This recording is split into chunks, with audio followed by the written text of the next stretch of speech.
నేను ఎప్పుడైతే యేసుప్రభుని నమ్ముకోవటం స్టార్ట్ చేశానో ఆయన నన్ను సపరేట్ చేయటం స్టార్ట్ చేశారు. లోక సంబంధమైన విషయాలు, రక్త సంబంధమైన విషయాలు, స్నేహితులు కావచ్చు, ఎవరైనా సరే ఆయన వాళ్ళని ఫిల్టర్ చేయటం నేను చూశాను.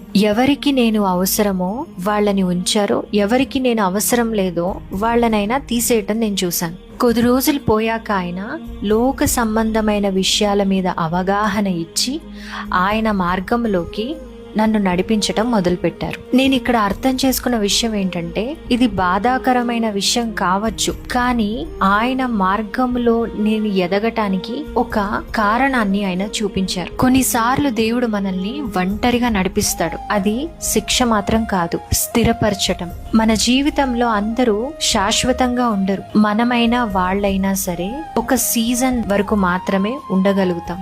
దేవుడు తీసేసిన వాళ్ళని పట్టుకొని ఇంకా ఏడుస్తూ ఉంటే దేవుడు తీసుకురాబోయే వారిని మనం మిస్ అవుతాం. దేవుడికి తెలుసు మనకి ఎంత విలువ ఉంది, విలువైన వాటిని ఆయన ఎక్కడ పెట్టాలో, ఎక్కడ ఉంచాలో ఆయనకి తెలుసు. సెపరేషన్ అన్నది మనల్ని హర్ట్ చేయొచ్చేమో కానీ some times it is the first step into spiritual growth. ఇది మనం అర్థం చేసుకోవాలి. దేవుడు నిన్ను, నీ కుటుంబాన్ని దీవించునుగాక.